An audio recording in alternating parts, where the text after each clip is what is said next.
Since the dawn of time, serial killers have haunted our streets. The world's most inbred family. When this story broke back in 2020, I knew it was going to stop on my channel. Previously, if you've been watching my content for a while, you will know that I feature inbreeding and incest fairly often. The usual topic will focus on royalty today and in the past. However, today's video will be slightly different. The Whittakers, or Whittakers, depending on your accent, are not royalty by any stretch of the public imagination. But they may possibly be more inbred than the Habsburgs, or even the ancient Egyptians. In today's video, we'll be breaking down how inbred the Whittaker family truly is. How inbred are the Whittakers? This will be the primary question in today's video. To do this, we will split today's video into two sections. Section 1 will outline the context of the Whittaker family from origin to today. We will cover the named members of the family and some more important details. Section 2 addresses today's question by using our contextual information alongside the potential family tree, or bush in this case. We can calculate the consanguinity coefficient of the Whittaker family. Essentially, calculating how inbred each family member is, who is the most inbred, and what the average inbreeding of the overall family truly is. Now, with that all out of the way, let's move on to today's video.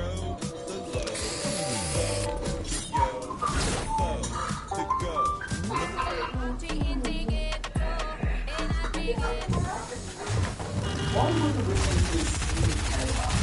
In some 2004, the family lived a relatively obscure life. Although the locals of the Appalachian region in Virginia knew about the family's problems, there was no information nor knowledge. The family was conducting interbreeding. In 2004, Mark later snapped his now infamous image of a few members of the Whittaker family. Danny, Timmy, and Freddie were siblings in the supposedly final generation of the Whittaker family. In 2004, Mark later knew that this generation was suffering from the ill effects of inbreeding. Timmy, for example, suffered from facial and mental deformities, and I'm not stating this to disparage him. His cousin, Ray, who is not included in the family tree directly, which will be displayed later, was reported to be the member of the Whittaker family who was suffering from the ill effects of inbreeding most. When Mark later visited the family again in 2020, Ray, the supposed cousin of the family, was unable to communicate with Mark, instead showing him objects inside the Whittaker's family lodge with hooks. So, why are Ray and Timmy victims of inbreeding? In order to do this, we need to go back to the year 1870. In this year, I guess the twins Edward and John were related with him. At this time, nothing looked out of the ordinary, and a snapshot of the family tree does not indicate anything in this. This is until we look at a few generations back. You see, John did not marry a non-relative. His wife, Ada, was his first cousin, as she was the daughter of John's auntie. Confusing? Don't worry. Things are going to get a lot worse very shortly. Both of the identical twins managed to produce children, a son and a daughter. The daughter, the child of John and Ada, was unfortunately the product of inbreeding, since her parents were first cousins. However, first cousin marriages do not stop there. In fact, while John Jr. and Gracie were growing up, they fell in love with one another. Mark reports that their courtship was not only encouraged by their parents, despite them being both first cousins, but also that their relationship started before Gracie had reached the age of 18, as she gave birth to her first child before this. This occurred in the year 1937, with John and Gracie reportedly marrying in 1935, when Gracie was only 15 years old. Their first child, named Aileen, was the first of 15 children born to John and Gracie. Their next child, born 10 months after Aileen's birth, was sickly and lasted only a few months. Over the next 23 years, the couple produced 30 more children. Many suffered from the ill effects of inbreeding. Their eighth child, Mary, passed away aged 1 month due to inbreeding complications. While many of her siblings survived, they passed away from heart attacks or complications of long-term illness, with Mark commenting that inbreeding was a likely cause of this. However, disturbing details do not end there. Timmy, shown in the image earlier, is not the brother to Freddie nor Danny. In fact, he is their nephew, being the son of their sister Marie.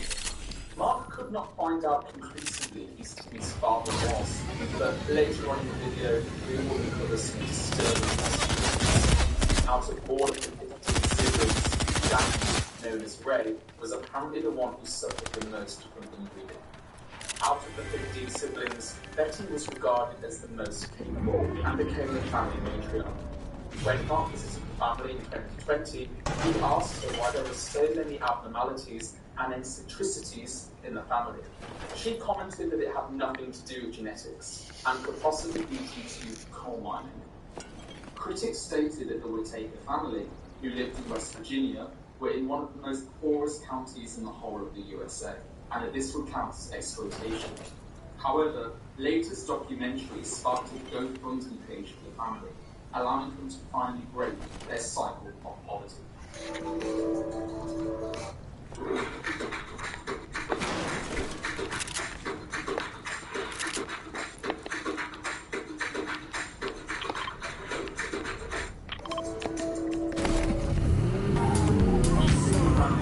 It's obvious the family is suffering immensely, caused by successive generations of mismarriage. Unlike the husbands who experience first cousin marriage frequently, many of the children born to the Whittaker family experienced, more often than not, negative effects, both physical and mental poverty. So, how do they survive? To do this, you need to consult a simple equation known as the coefficient of consanguinity relationship. Using this table, you can see how this works. Take yourself, for example. You've got to have a child with yourself. Yes, I know this is impossible, but theoretically speaking, the child will have a consanguinity coefficient of 100%, or 1, which is the highest level of consanguinity someone can possibly have. In contrast, others would be 0%, or 0, which is ideal, but very few people have this, since almost everyone on Earth is considered to be related to one another if we look far back enough. Logically, people must have to a certain extent in the family, since we have a family already. If we presume that first ancestors have a consanguinity coefficient of 0, we can accurately calculate the immune levels of all known descendants.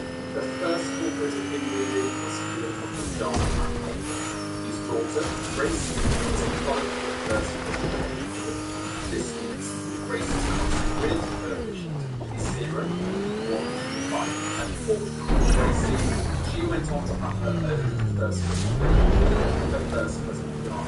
We may have had a 0% consanguinity coefficient, since we cannot detect any signs of inbreeding in his ancestors. However, because of this first cousin relationship, the consanguinity coefficient used to actually increases to 0.18%, meaning that their children will be more Ray and Gracie. This is unsurprising given the images we have of the Whittaker generation, with Ray and Freddie being examples. This means that all of the 15 children had a consanguinity coefficient of 0.18%, since they were all true siblings. Now, this might not seem too hard, but keep in mind that Charles II of Spain, who is infamously regarded as one of the most inbred people to have ever lived, had a consanguinity coefficient of 0.25, so they're not that far off. The high level of inbreeding is likely responsible for the premature demises of some of the Whittaker siblings, such as the Maury and Mary in infancy, as well as some of the long-term health problems of the other siblings who passed away from heart attacks in their 50s and 60s. However, the true story does not end there. Remember Timmy? The son of one of these inbred 15 siblings who had an unknown father.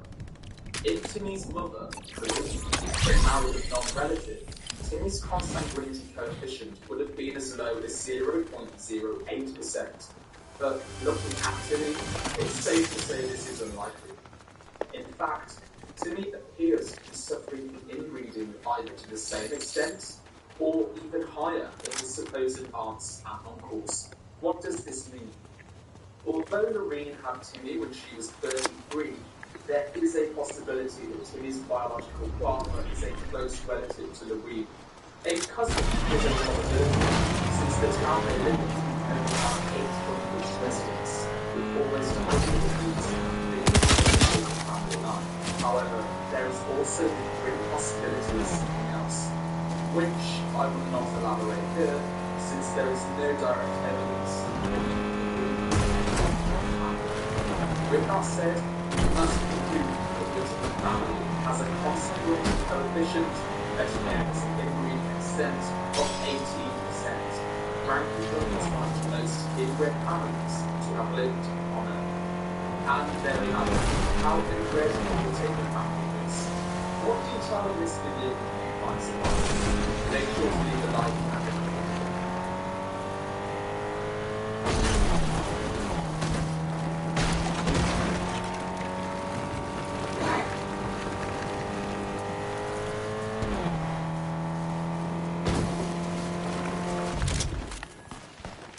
This kid did Black 14, 1st of November 2003. Charlie was 14 years ago, with her mother, father, brother, and sister. The life of Charlie is a rather tragic one, and one that is hard to listen to.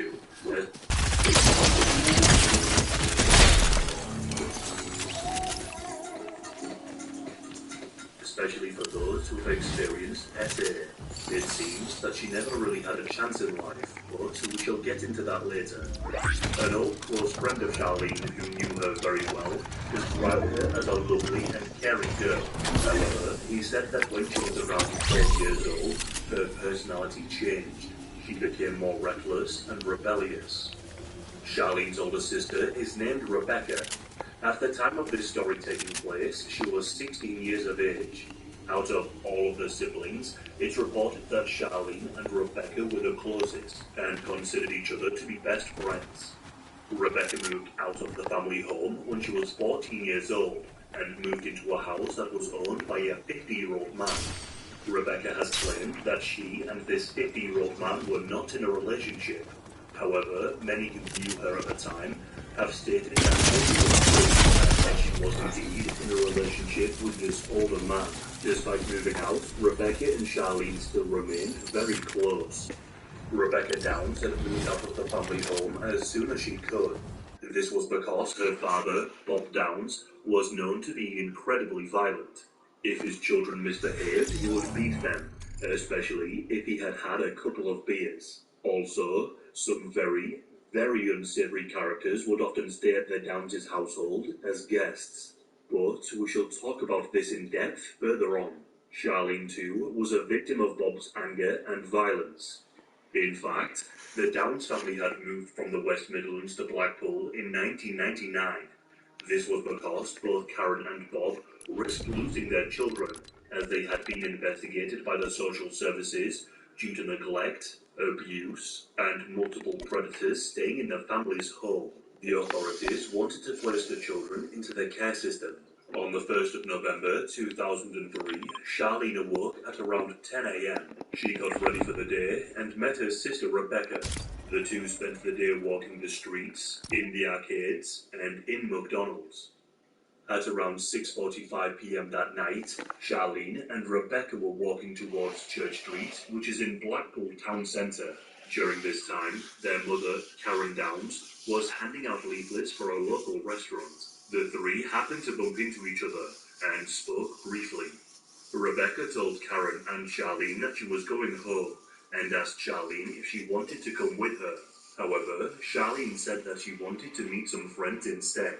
So, off Rebecca went alone. Karen walked with Charlene to a payphone where she called some of her friends, telling them to come and meet her. Karen stayed with Charlene until these friends arrived. Once the friends came, Karen told Charlene not to be home too late before going their separate ways. Now, what happened from this point on is a little unclear. Charlene and these friends spent some time together. She then met another friend, and went to the carousel bar situated on the North Pier. They just wanted to go. It's time for Till. The payment provided for NatWest that just works. Till by NatWest. Tomorrow begins today.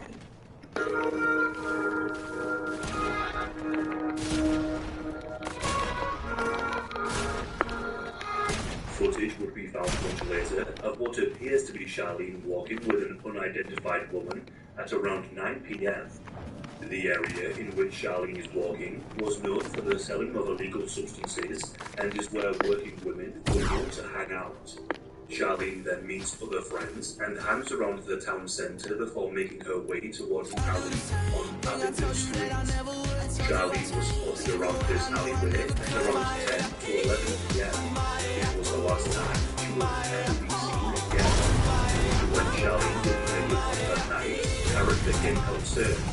However, she would later claim that she didn't worry too much. Charlene was 14, an age when teenagers are known to rebel.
My